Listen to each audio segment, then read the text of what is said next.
Hello friends, వేసవి కాలంలో కడుపుకి ఎంతో చలవ చేసే కర్డ్ రైస్ని ఎలా చేయాలో చూద్దామా? కర్డ్ రైస్ అంటే అందులో ఏముంటుందిలే అని అనుకుంటున్నారా? అలా కాకుండా నేను చెప్పినట్టుగా ఒక్కసారి ట్రై చేసి ఎలా ఉంటుందో చూడండి. నేను ముందుగా ఒక గ్లాస్ బియ్యంలో 3 గ్లాసులు నీళ్లు పోసుకుని అన్నం వండుకొని చల్లారే వరకు పక్కన పెట్టుకున్నాను. ఇప్పుడు ఆ అన్నం కొద్దిగా మెత్తగా అయ్యే వరకు మ్యాష్ చేసుకోండి.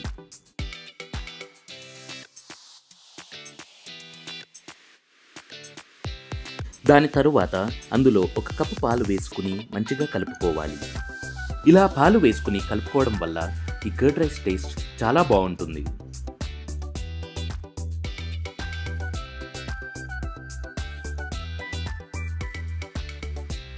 అలా మంచిగా కలుపుకున్నాక అందులో 1/2 లీటర్ పెరుగు వేసుకుని మంచిగా అన్నంలో పెరుగు అంతా కలిసే వరకు కలుపుకోవాలి.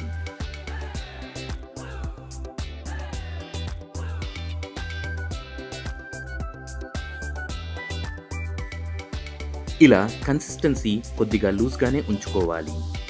ఎందుకంటే ఒక 10 నిమిషాలకి ఆ పెరుగుని అన్నం అంతా అబ్జార్బ్ చేసుకుని చిక్కపడుతుంది.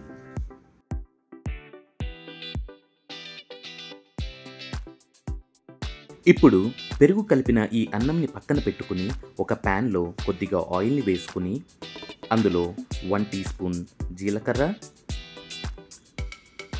1 టీ స్పూన్ ఆవాలు,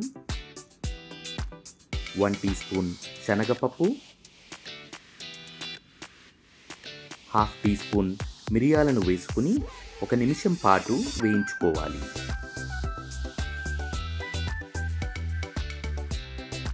ఇప్పుడు ఇందులో సన్నగా తరిగిన ఒక పచ్చిమిర్చిని వేసుకుని కొద్దిగా వేగాక అందులోనే కొన్ని కాజు వేసుకుని లైట్గా వేయించుకోవాలి.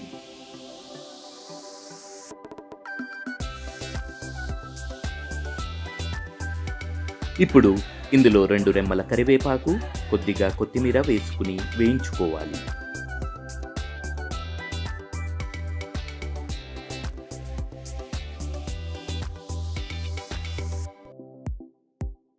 అవి వేగిన తరువాత తీసి పక్కన పెట్టుకుని అదే ప్యాన్లో కొద్దిగా నూనె వేసుకుని అందులో 2 ఎండుమిరపకాయలు అలాగే 2 చల్లమిరపకాయలు వేసుకుని కలర్ వచ్చే వరకు వేయించుకుని పక్కన పెట్టుకోవాలి.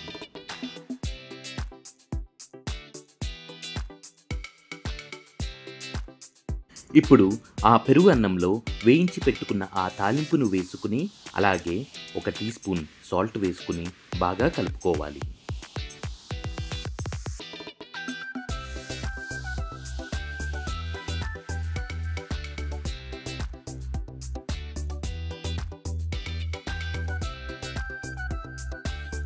అంతే, ఎంతో నోరూరించే కర్డ్ రైస్ రెడీ.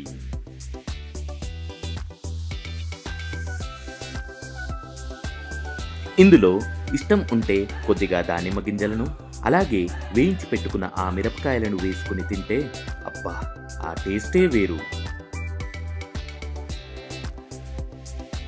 ఎండాకాలంలో రోజుకి ఒక్కసారైనా ఈ కర్డ్ రైస్ని చేసుకుని తినండి. ఎంతో టేస్ట్కి టేస్ట్ అలాగే ఆరోగ్యానికి ఆరోగ్యం.